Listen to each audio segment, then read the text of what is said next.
Raconte un peu ton parcours. Intéressant à partager.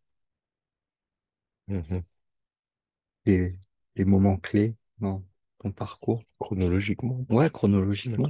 D'accord.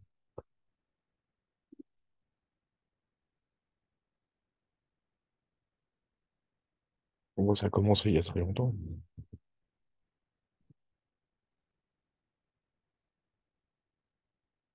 Pendant l'enfance, je me posais une question. J'ai une question obsessionnelle à laquelle qui m'a toujours,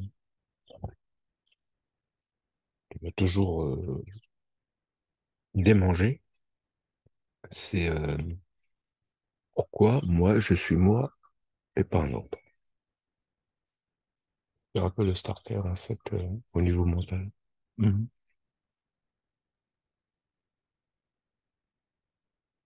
Une question simple, tu vois.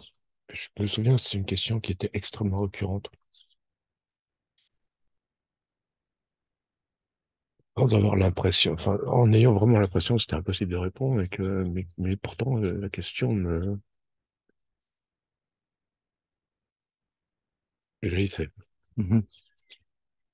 Et puis, ensuite, l'adolescence, jeune adulte, bon, j'ai fait tous les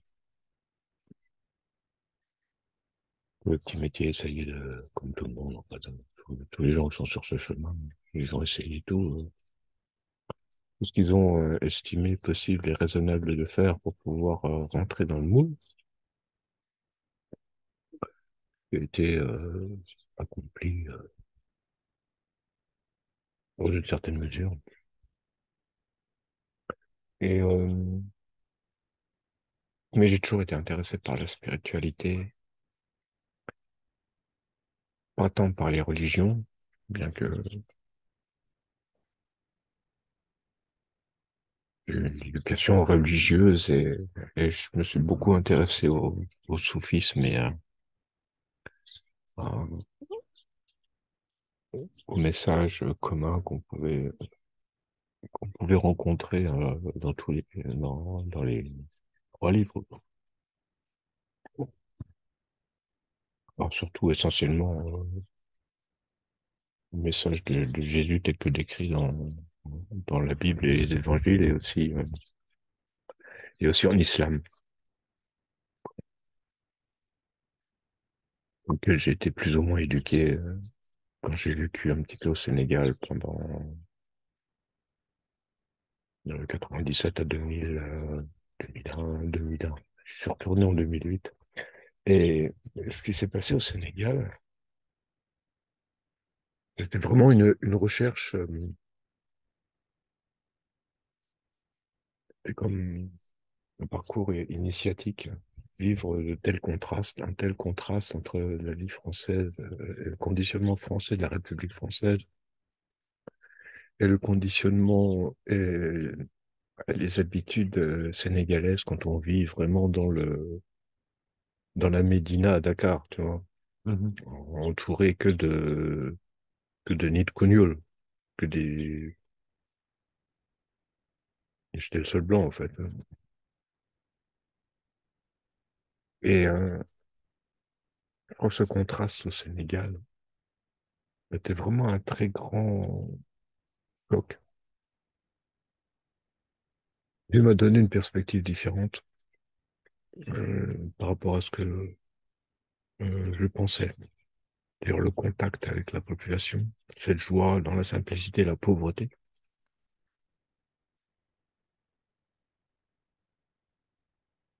Et une quête spirituelle au cœur de tout ça. Il a vraiment la volonté de bien faire et d'incliner mon attention vers les vibrations les plus joyeuses, en fait, les plus paisibles. Et puis, bon, je ne veux pas épiloguer sur l'expérience sénégalaise, mais en gros, au bout d'un certain temps de recherche, de contemplation et d'échange, surtout avec la population, qui était extrêmement chaude et joyeuse et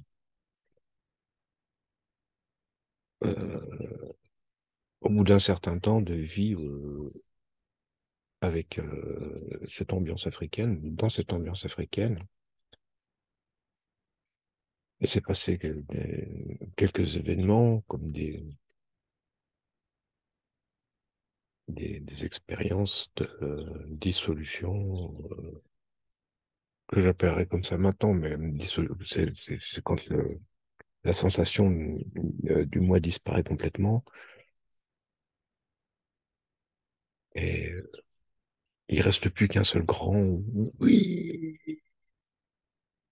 et que la sensation d'avoir trouvé quelque chose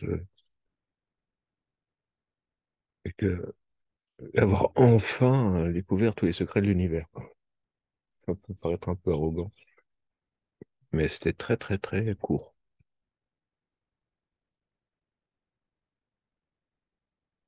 Et juste derrière ça, derrière cette expérience extatique à l'intérieur duquel je me sentais tout, ou rien, je sais plus, juste derrière, il y a toute la charge émotionnelle de l'ego qui est revenue à la charge. Et là, j'ai vécu un truc extrêmement douloureux. Juste derrière, ça a été extrêmement pénible. Je crois que c'était la plus grande peur de ma vie, en fait.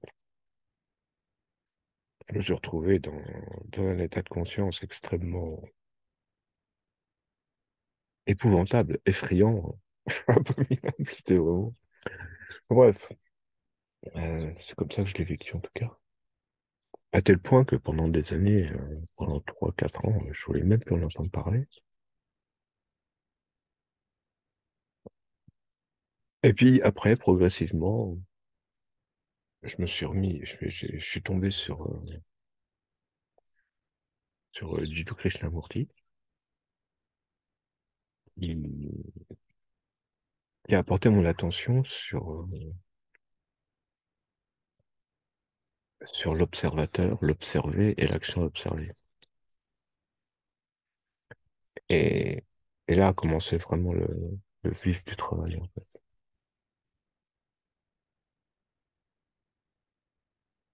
C'est-à-dire que il y a quelque chose qui a cliqué et qui était fasciné hein, par ce petit bonhomme là qui parlait avec une grande autorité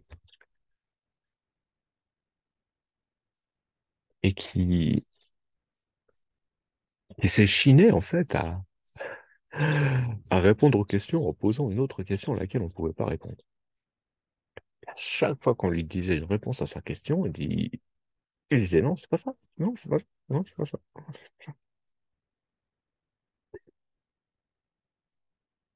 Donc c'était un peu ma première introduction à, à l'opportunité du silence en fait, mais vraiment dans l'expérience directe en fait. Je me rendais compte, quand j'écoutais Krishnamurti, je me sentais vraiment mieux, alors que bon, j'étais quand même extrêmement anxieux à l'époque.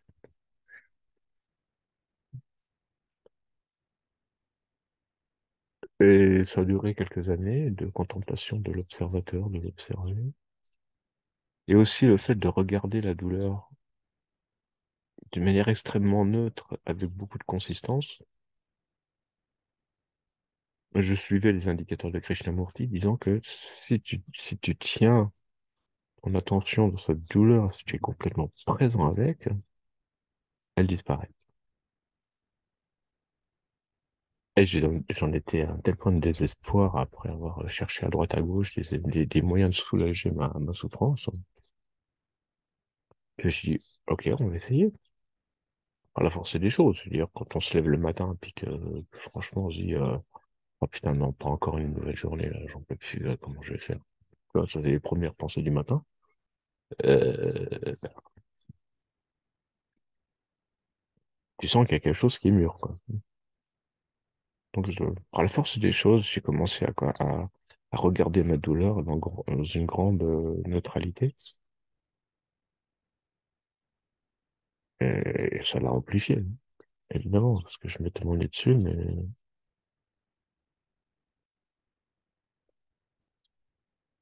Et puis, petit à petit, parce que je pensais qu'il fallait le faire une fois et puis que ce serait fini pour la vie, quoi, tu vois. Non, non. Non, non, il faut être très consistant avec ça pour que ça marche. Bah, surtout si tu le regardes avec les yeux de l'ego, c'est pas pareil que si tu le regardes avec.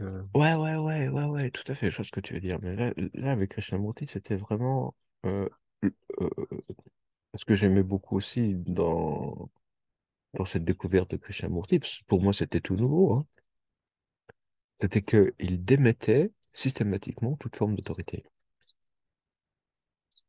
y compris l'ego. Je dirais même surtout. Et puis, de fil en aiguille, j'ai été guidé par d'autres grands maîtres, Ramana, Nisargadatta, je pense que c'est ces grands maîtres qui sont connus, surtout en Occident, dans le domaine de l'Advaita Vedanta. Et Muji aussi, Muji, hein, faut pas dire, je dois dire que Muji est une autorité, et toujours d'ailleurs quelqu'un que j'adore, que j'aime beaucoup écouter, hein. Mais au niveau des expériences et de l'expérience de dissolution, du moi, ou même du soi, que rien ne doit, tout doit disparaître.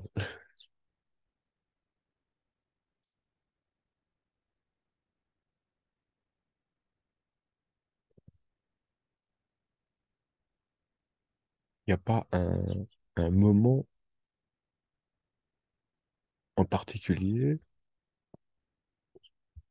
qui, qui m'a fait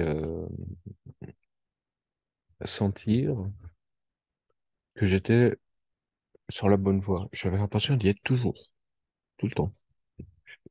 Il y avait un petit peu de doute, mais si, du jour où j'ai dit, ah oui, d'accord, j'ai compris. En fait, je suis pas quelque chose. Donc, si je suis pas quelque chose, ça veut dire quelque chose. C'est la seule chose, j'y avais pas pensé depuis le temps. J'avais 45 ans. J'avais déjà un peu de bouteille, hein, donc, j'avais déjà essayé beaucoup de choses. Mais cette idée-là, je suis pas quelque chose, et c'est ça. C'est ça la voie à suivre. Puis après, bon, bah, il y a différentes façons d'introspection, la voie négative, la voie positive, le bhakti, le jnana. Et j'étais accroché par le jnana yoga, ma vichara, la recherche du soi. Et au bout d'un certain temps, je me suis bien rendu compte que je voyais ces gens que j'écoutais, et ils pratiquaient la dévotion, et je commençais à m'intéresser au bhakti, et je me suis rendu compte que c'était un accélérateur incroyable pour la paix intérieure.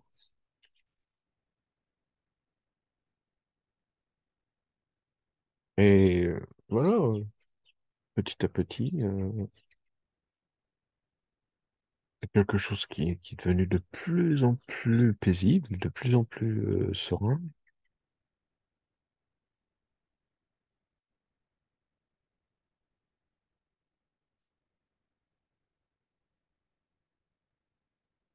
et de plus en plus suspendu dans une stabilité,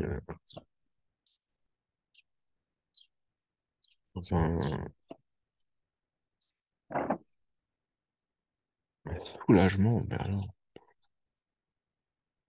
faut encore le dire maintenant, hein, sorcier, il y a encore quelque chose qui témoigne des deux faces, tu vois. Je peux dire, oh, putain, vraiment, il n'y a rien à voir avec la vie d'avant. Mhm.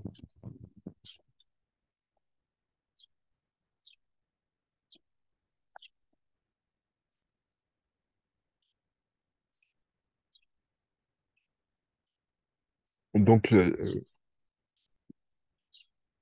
me suis toujours intéressé à cette volonté d'aller au plus proche du message commun de, qui est au cœur de toute la spiritualité. humaine, c'est-à-dire que bon, jusqu'à présent, ce qui arrivé à ma conscience, c'est tout simplement pas deux. Mm. Tu dis pas deux, ça suffit. Enfin, pour l'instant, je pensais que ça suffit. À mon avis, ça doit suffire.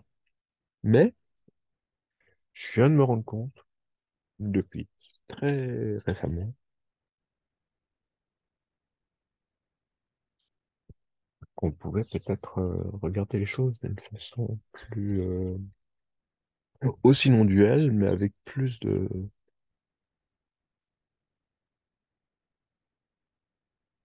je sais pas si c'est plus, mais en tout cas, ici ça résonne maintenant de tacler ce petit tiraillement, enfin ce tiraillement qui reste, donc même s'il est petit, il prend beaucoup de place dans le vide en fait, tu vois, parce que vient d'être annoncé le concept de. Et ça, pour moi, c'est nouveau et c'est tellement frais, c'est tellement bon de pouvoir en parler, c'est tellement. J'avais jamais pensé que cette contraction, ce tiraillement, pouvait être, pouvait, ça pouvait être induit par le sentiment qui est juste au-dessus du cœur, la source qui le produit, le sentiment de culpabilité. Que je me sens tellement bien. Ça dépend même pas des circonstances, quoi. Je veux dire, le paysage est génial, il y a tout ce qu'il faut.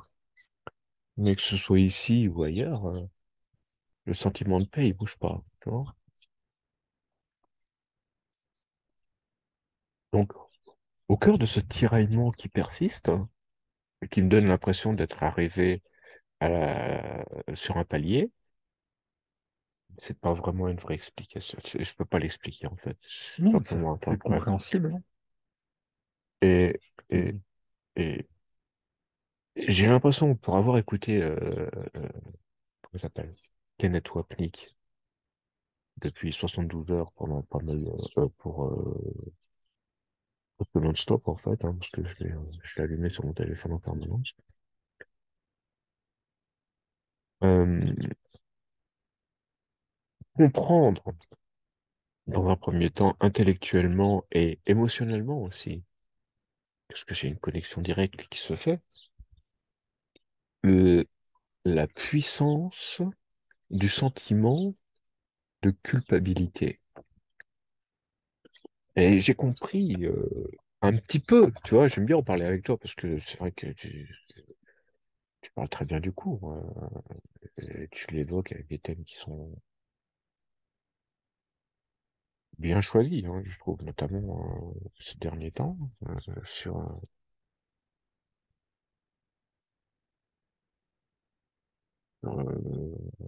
les interventions sur la relation particulière. Qu'est-ce qui est sous-jacent? Quelles sont les causes? Et donc, comme le dit Kenneth, percevoir les causes sans regarder les conséquences.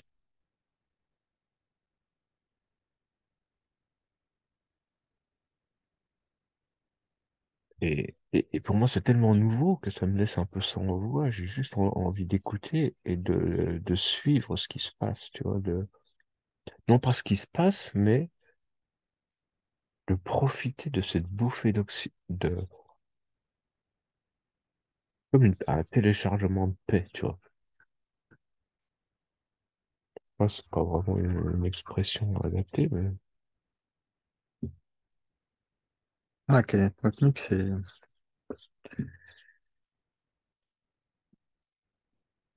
parfait en complément du cours, quoi. hmm. Donc cette explication Ce rationnel, ultime illusion, me semble extrêmement approprié pour défaire ce tiraillement.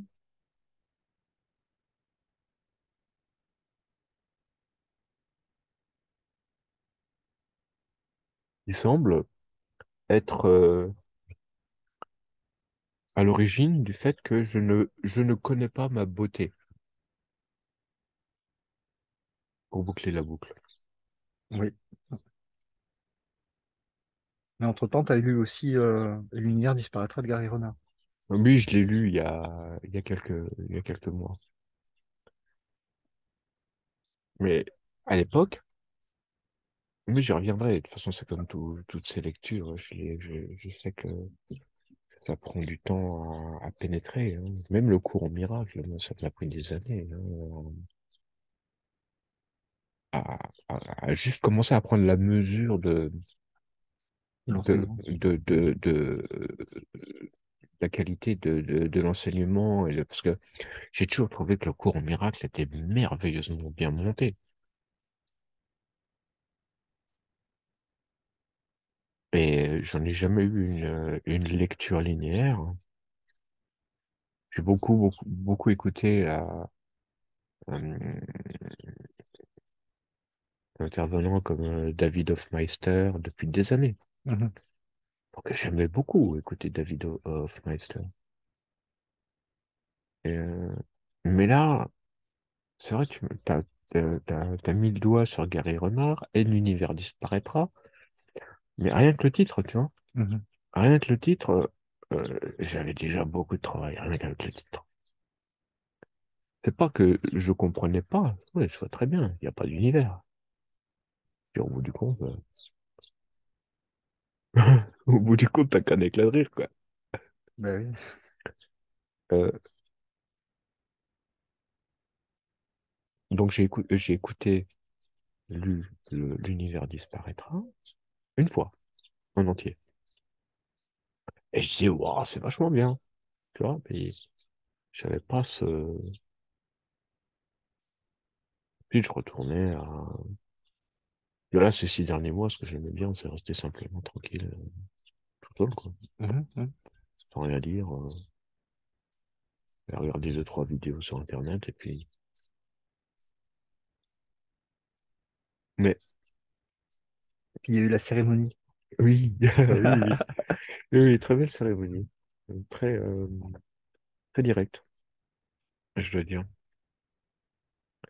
Et je parlerai pas de la cérémonie en elle-même, parce que c'est peut-être pas ça le plus important, de ce qui a été vécu pendant la cérémonie. Ça doit être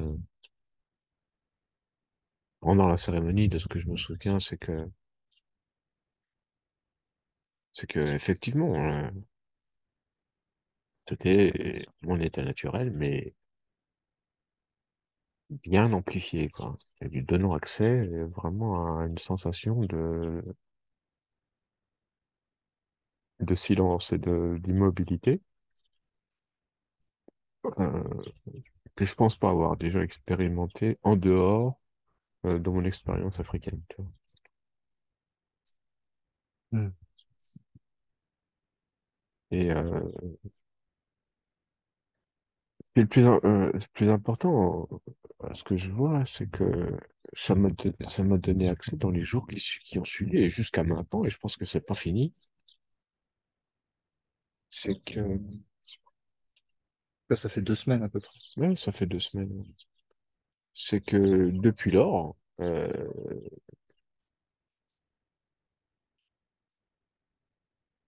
il y a une intensification, une amplification du silence qui mature et et qui demande, en fait, au travers les concepts, hein, qui demande une résolution, pas forcément en s'accrochant à des concepts, mais en se servant des concepts, mais pour comprendre la nature du sentiment de culpabilité. Donc, mon attention est, est vraiment bien ancrée dans le sentiment de culpabilité. Là, je suis vraiment complètement dedans. Et Je crois que c'est quelque chose pour lequel c'est extrêmement difficile d'être le plus honnête possible par rapport à tout ça. C'est pas évident, mais on essaye.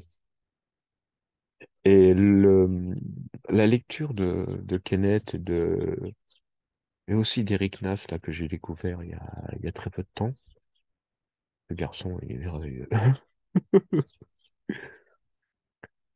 Si jamais Eric Nas écoute cette vidéo, un grand merci, hein, vraiment, un grand merci. Un grand merci à toi. Quelle douceur. On voit vraiment que tu parles d'expérience directe, depuis cette expérience, avec une telle vibration et on voit très bien que les gens qui écoutent et qui posent des questions sont aussi dans une démarche vraiment de paix, qui sont vraiment.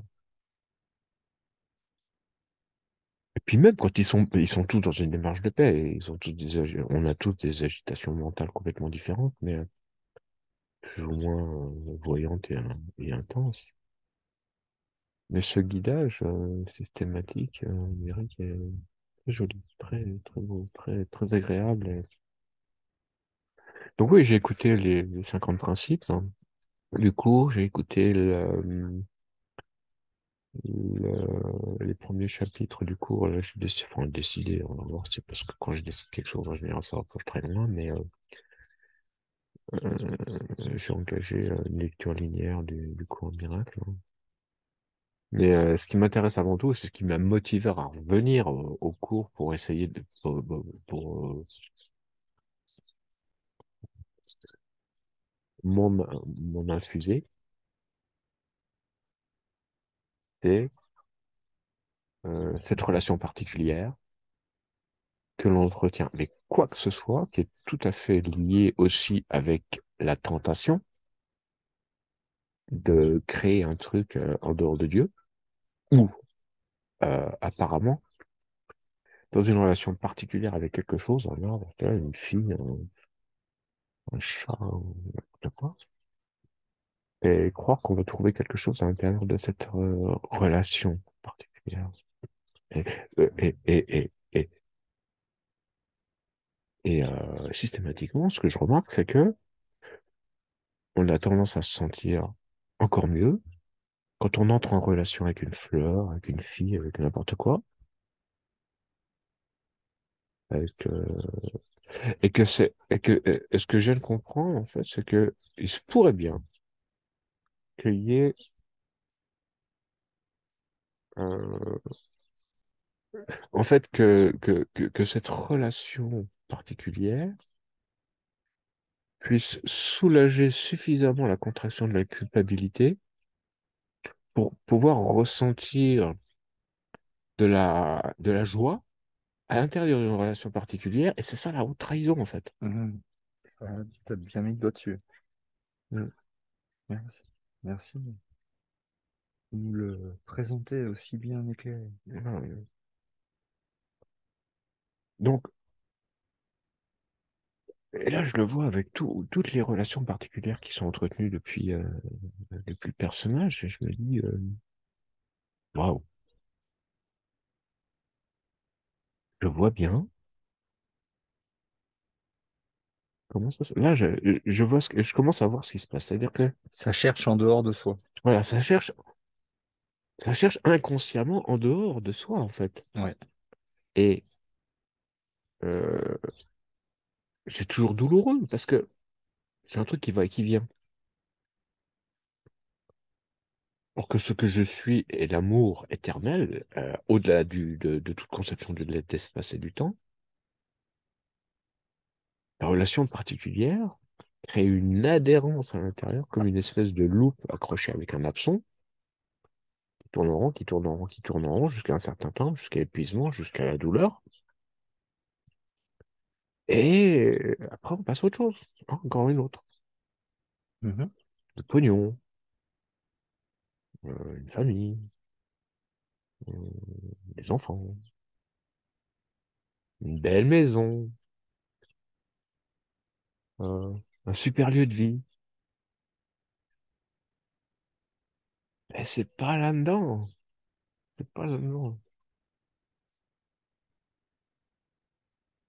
Mhm. Donc moi, j'aimerais bien revenir sur le. Ouais, on cherche même en enfer où se trouvent les meilleures fêtes. Ouais. Ah ouais, ouais, mais on est descendu vachement bas, hein. Tu vois le truc?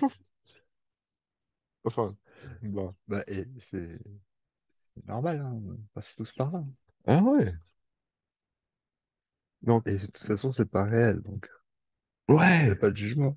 Non, il n'y a pas de jugement, quoi, comme tu disais. Mais il y a trick, il y a, comment ça s'appelle en français, là? Un trucage. Dans, dans la pièce de théâtre, derrière les rideaux, il y a un trucage. Voilà.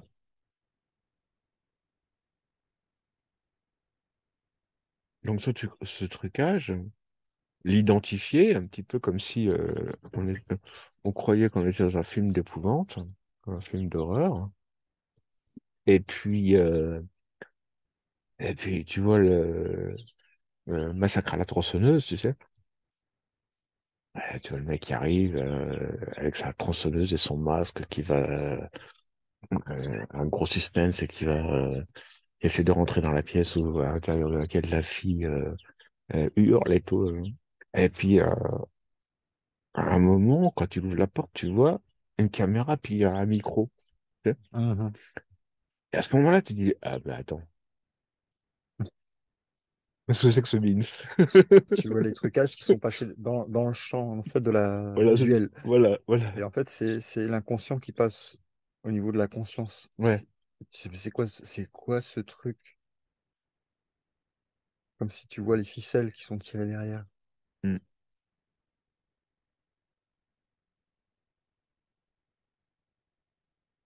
Et c'est dur à voir, hein. C'est vachement dur à voir, parce que ça a tout à voir avec le sentiment, enfin, tel que je le perçois là, à cet instant, ça a tout à voir avec ce sentiment de culpabilité. Donc j'aimerais bien revenir avec toi sur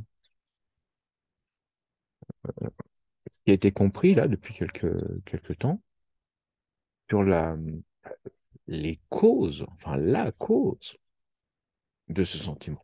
Un sentiment de culpabilité qui, à ce que j'ai découvert, projette l'ego, mais ne peut pas s'en sortir dans la conception égotique. Tu dois monter dans la cause.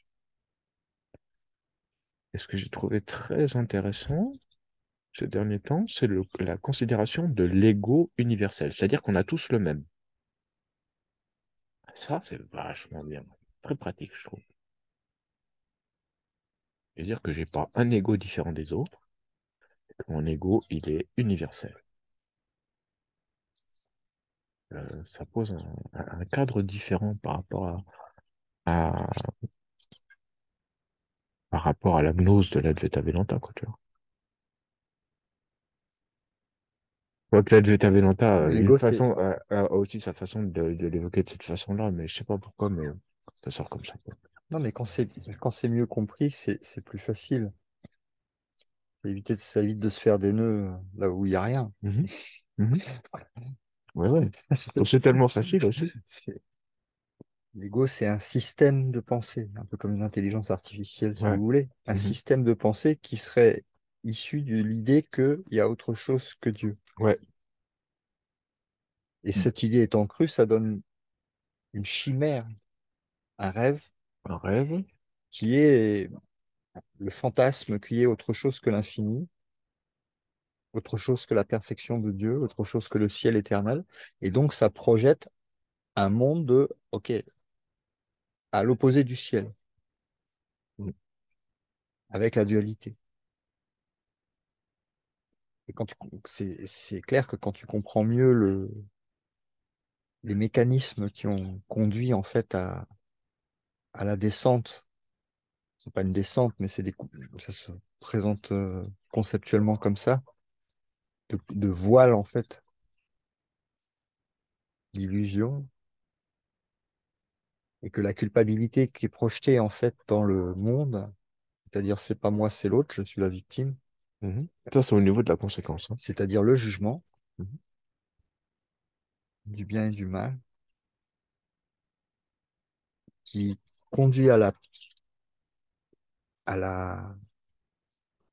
la continuité du rêve, puisque étant jugé, il est cru comme étant réel, Et se perpétue. et il se continue comme ça, c'est le samsara. Mhm. Et le pardon, qui est enseigné dans le cours, le véritable pardon qui défait sur le plan causal ce qui est vu dans les effets du monde, c'est-à-dire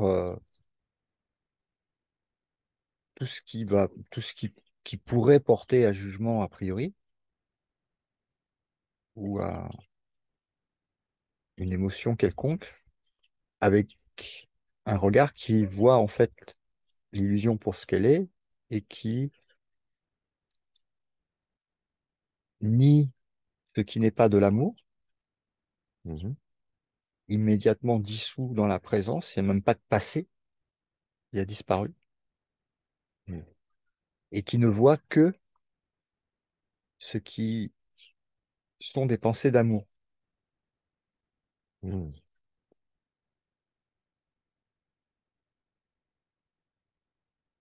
Il est plus duel, il est tourné vers l'amour. Et dans le rêve, il y a autre chose que l'amour, ça dissout les ombres. Ils ne sont que des projections de l'inconscient au niveau du rêve secret, qui est je me suis séparé de Dieu et j'ai péché contre Dieu, le péché originel. J'aimerais bien juste revenir Ce qui est parce que faux. ça me semble très très important de remonter à cette cause et ce narratif illusoire, mais extrêmement nécessaire, de, comme j'ai entendu ça dans le cours, euh, j'ai pris tout l'amour de Dieu, je lui ai claqué dans sa face, et je lui ai claqué la porte et je suis allé faire mon affaire tout seul. Mhm. Et Dieu, je crois, et à ce moment-là, j'ai l'intime intuition que Dieu est super recolère après moi. Ouais. Là, c'est le narratif tel que C'est le je narratif. l'ai découvert Ouais. C'est le narratif de l'ego. voilà, c'est le narratif inconscient de l'ego qui génère cette culpabilité, ce Ouais. sentiment de culpabilité. Ouais. Et de le regarder vraiment droit dans les yeux, c'est un peu mon objectif là en ce moment, tu vois. Pour vivre quelque douleur que ce soit, afin de pouvoir la regarder et lui dire, écoute, ok, j'ai compris, maintenant c'est bon, c'est bon. Je choisis,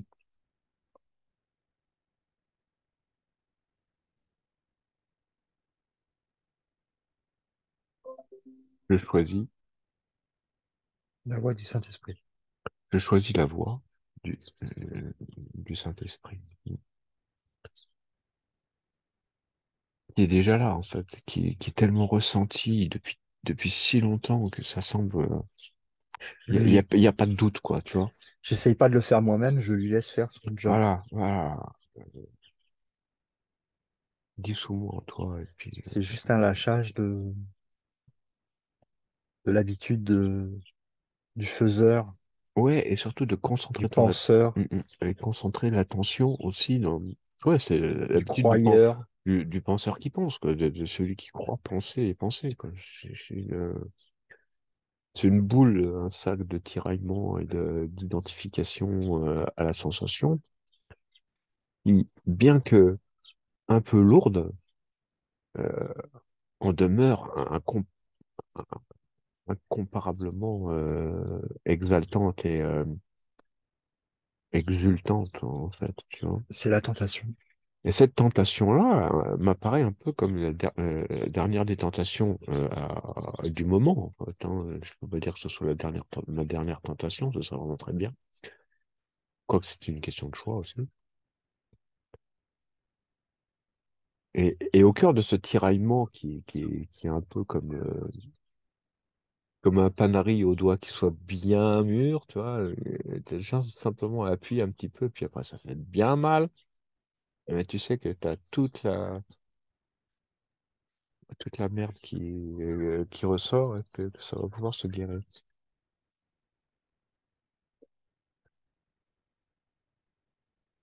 Donc, moi, je pense que ces derniers mois, je me suis laissé berner ou bercer, pas berner, mais bercer par cette sensation d'émerveillement de chaque instant qui s'intensifie. J'ai l'impression que ça s'arrêtera jamais. Par les sensations du corps. Et ce focus sur les sensations du corps a été apprécié et il est toujours d'ailleurs. Mais je commence à me rendre compte qu'en fait que même ces sensations d'émerveillement sont une espèce de voile, tu vois. Mais en fait, c'est pas que ça demande pas de ne plus avoir de sensation du corps. C'est que ça explique qu'il n'y a jamais eu de sensation du corps parce qu'il n'y a jamais eu de corps. Ouais. Et que l'esprit peut manifester n'importe quelle sensation. Mm, Comme tu parlais de l'effet placebo dans l'industrie pharmaceutique. mm. Donc, il n'y a plus cette limitation par rapport à un spectacle et un corps, par rapport à ce que tu veux, en fait, goûter dans l'esprit, qui est le créateur de de ce que tu veux, en fait, sur certains plans. Mm. Et, et en fait, ce qui est demandé d'être lâché, c'est pas quelque chose que tu perds, c'est quelque chose qui n'a jamais été et qui te limitait à ce que tu es,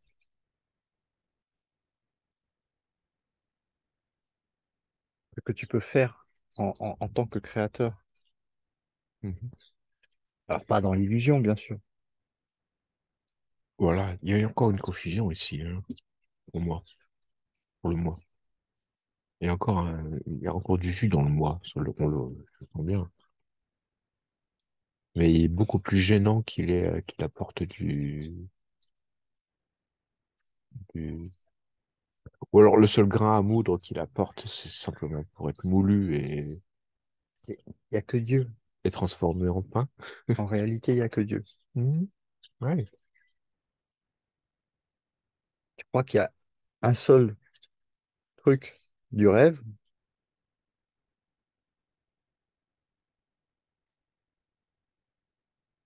qui pourrait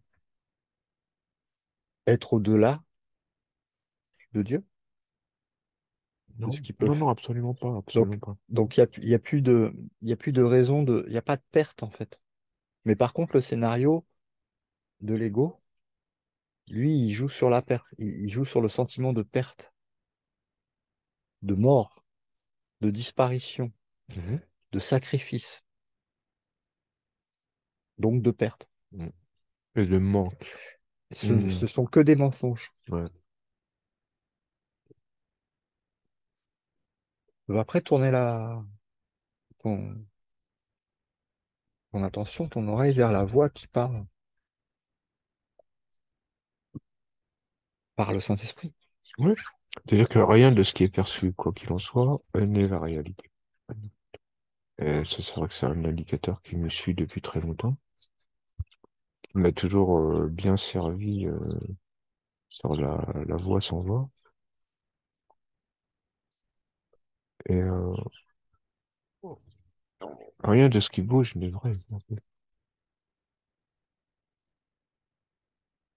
Je cherche en dehors de moi Je cherche en dehors de moi. ce que je ne vois pas que je suis. Je cherche en dehors de moi ce que je vois pas, que je suis. Oui. L'innocence, la paix, Mm. la beauté.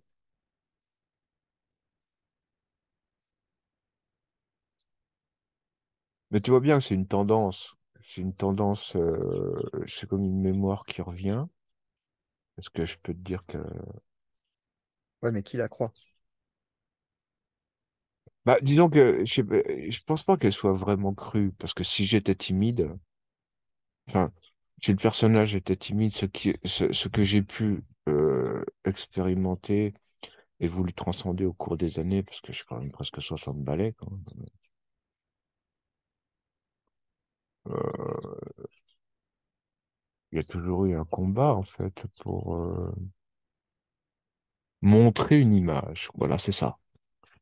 Le regard des autres, ou de certains autres, ou l'apparence de certains autres, ont conduit à juste vouloir cacher l'image de ce que je ne suis pas. Tu vois, c'est ridicule, hein. Ça apparaît comme étant complètement ridicule, dit comme ça, mais c'est tant mieux, parce que au moins on peut voir que ça repose sur rien.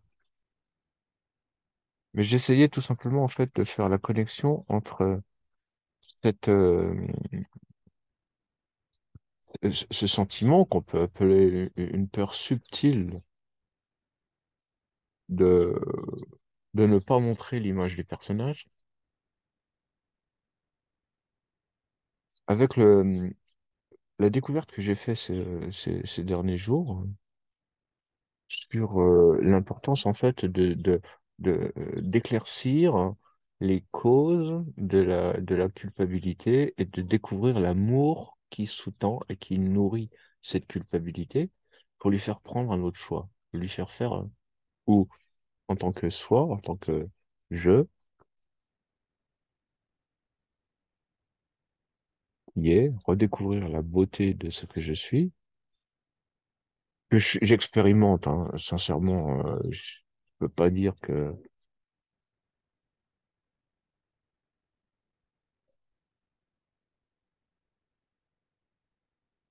moi, j'essaie d'explorer ce qui reste de timidité ici. Parce qu'il y en a encore, forcément. Mais, je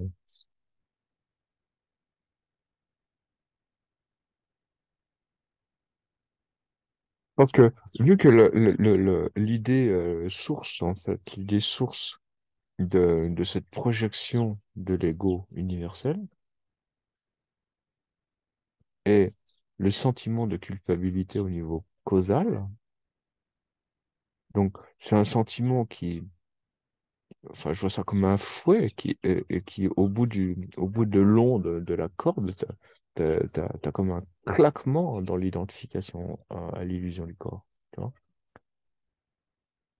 Cette culpabilité descend, descend, descend, puis elle se contracte d'un coup, ça fait clac, comme ça à l'intérieur de la particularité, ou de la relation particulière avec le corps, enfin, l'idée du corps. Hmm. Je sais pas si tu sais. Ah oui, j'imagine. Et peut-être que je vais en faire trop, j'en sais rien, mais il me semble que c'est vraiment crucial de remonter à cette cause des causes, en fait. De bien la voir, de bien la sentir, et de découvrir progressivement, comme c'est en train de se produire, la, l'erreur, quoi. Il y en a qu'une. Ouais, mais voilà, c'est pour ça que je veux simplifier au maximum, Ouais. hein. Parce que je suis pas Enfin, très enclin à discuter beaucoup par rapport à ce sujet, après, il y mais a plein, plein, plein de sous-erreurs, hein, bien sûr, mais à l'origine, il y en a qu'une. ben voilà, et ce que j'aimerais bien, c'est simplement rester vraiment extrêmement focus sur cette histoire ce narratif illusoire de la culpabilité. Hmm. Euh, il y a un truc que je ressens encore, là, hein, je me dis, ouais, effectivement, il y a encore une tendance à l'identification au corps, qui n'existe pas, mais bon, ça, c'est des narratifs que j'arrive pas à grasper encore.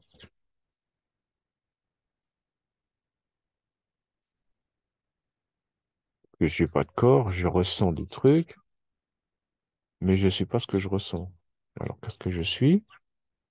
Bon, au niveau des concepts, on peut dire plein de trucs, hein, amour, joie, paix, silence, emptiness, vacuité, enfin bref. Au niveau des mots, on peut y aller, hein, et on a des bouquins entiers là-dessus. Mais le soulagement qui est encore un autre mot, encore un autre concept.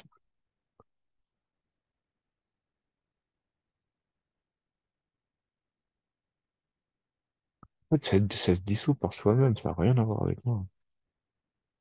Avec moi, ouais, je recommence. Mhm. C'est un drôle de jeu, hein, cette histoire de jeu. De jeu. Bah, merci. Merci, Merci merci. pour le partage. Merci, merci, merci.